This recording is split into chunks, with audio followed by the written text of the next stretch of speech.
Assalamualaikum warahmatullahi wabarakatuh. Selamat pagi semuanya. Bagaimana kabar hari ini? Semoga semuanya sehat-sehat ya.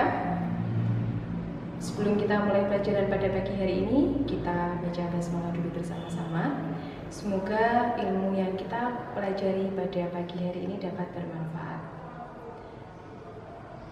Nah, sebelum kita ke pelajaran, tentunya kita tidak asing dengan yang namanya bumbu dapur.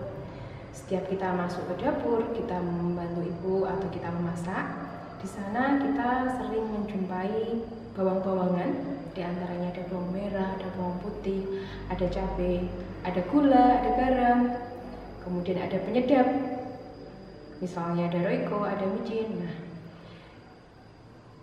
itu adalah bahan-bahan yang sering kita tambahkan dalam masakan ataupun makanan yang kita makan sehari-hari. Pada pertemuan kali ini kita akan belajar tentang zat aditif atau bahan tambahan pangan. Nah, apakah zat aditif itu? Zat aditif adalah bahan yang ditambahkan dengan sengaja ke dalam makanan atau minuman dalam jumlah kecil saat pembuatan makanan. Ketika kita membuat makanan atau minuman, selain menggunakan bahan-bahan utama, kita juga akan menambahkan sedikit bahan-bahan tambahan dalam makanan. Selain itu, tujuan pemberian zat aditif pada makanan adalah untuk meningkatkan nilai gizi makanan atau minuman, serta penambahan protein, vitamin, dan mineral. Macam-macam zat aditif. Yang pertama, zat aditif alami. Dan yang kedua adalah zat aditif buatan. Zat aditif alami yaitu zat aditif yang bahan bakunya berasal dari makhluk hidup atau berasal dari alam. Contohnya adalah pewarna dari tumbuhan, penyedap dari daging. Yang kedua adalah zat aditif buatan, yaitu zat aditif yang diperoleh melalui proses reaksi kimia yang bahan baku pembuatannya berasal dari bahan-bahan kimia. Contohnya adalah pemanis dari sakarin, penyedap dari MSG atau monosodium glutamat. Nah, kita akan jabarkan apa saja macam-macam dari zat aditif itu. Yang pertama adalah pewarna. Pewarna adalah bahan yang ditambahkan pada makanan atau minuman yang bertujuan untuk memperbaiki atau memberi warna agar terlihat lebih menarik. Jadi ketika makanan sudah menarik, pasti kita akan tergoda untuk memakannya. Nah, macam-macam pewarna. Yang pertama adalah pewarna alami. Contohnya adalah kunyit akan memberikan warna kuning, daun pandan akan memberikan warna hijau, buah naga untuk warna merah, wortel untuk warna oranye. Yang kedua adalah pewarna buatan. Pewarna buatan yang biasa kita temui adalah tartrazin untuk warna kuning, Brilliant Blue FCF untuk warna biru, Fast Green FCF untuk warna hijau.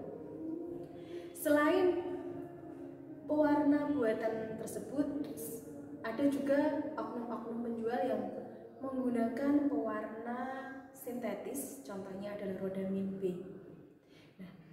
Ketika kita mengkonsumsi pewarna dalam jangka panjang, itu pasti akan menimbulkan dampak bagi tubuh kita. Nah, dampak negatif dari pewarna adalah dapat menimbulkan alergi dan kanker hati. Zat aditif yang kedua adalah pemanis. Pemanis adalah bahan yang ditambahkan pada makanan atau minuman yang dapat menyebabkan rasa manis pada makanan atau minuman tersebut. Macam-macamnya adalah yang pertama pemanis alami, contohnya gula pasir, gula aren, dan madu. Yang kedua pemanis buatan, contohnya adalah aspartam, siklamat, dan sakarin. Pemanis buatan dapat digunakan atau dapat dikonsumsi oleh penderita diabetes mellitus atau kencing manis atau oleh orang yang sedang diet. Kenapa pemanis buatan diperbolehkan dikonsumsi oleh dua orang tersebut? Karena pada pemanis buatan mengandung kalori yang rendah. Kemudian dampak negatif dari pemanis adalah dapat menyebabkan gangguan saraf, dan kanker kantong kemih. Bahan tambahan pangan atau bahan zat aditif yang ketiga adalah pengawet. Pengawet adalah zat aditif yang ditambahkan pada makanan atau minuman yang berfungsi untuk menghambat kerusakan makanan atau minuman. Kerusakan makanan dapat disebabkan oleh adanya mikroorganisme seperti jamur yang tumbuh pada makanan dan minuman. Contoh pengawet buatan adalah asam benzoat, natrium benzoat, BHA dan BHT. BHA dan BHT digunakan untuk menghambat oksidasi pada minyak dan mentega agar tidak menimbulkan aroma tengik. Cara lain untuk mengawetkan makanan adalah dengan pengasinan dan pemanisan. Pengasinan misalnya kita mau bikin ikan asin. Pemanisan adalah kita mau membuat manisan buah. Contoh pengawetan secara fisik adalah dengan cara pemanasan, pembekuan, pengasapan, dan pengeringan. Zat aditif yang keempat adalah penyedap.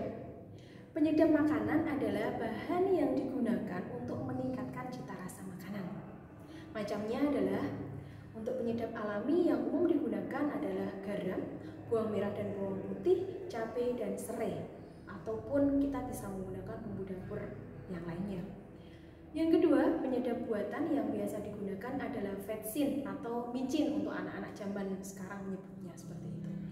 Di mana vetsin itu mengandung senyawa monosodium glutamat atau MSG atau mononatrium glutamat atau MNG. Penggunaan MSG yang berlebihan dapat menimbulkan penyakit yang disebut dengan Chinese Restaurant Syndrome. Dengan gejalanya adalah pusing, mual, lelah, sesak nafas, dan mulut terasa kering. Setelah tadi kita belajar tentang zat aditif pada makanan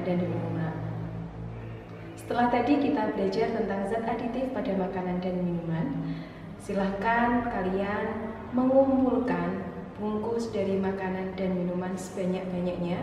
Kemudian kalian menuliskan zat-zat aditif. Silahkan kalian menuliskan bahan-bahan tambahan dalam makanan dan minuman atau zat-zat aditif pada tabel yang sudah disediakan. Setelah kalian menyelesaikan tugasnya,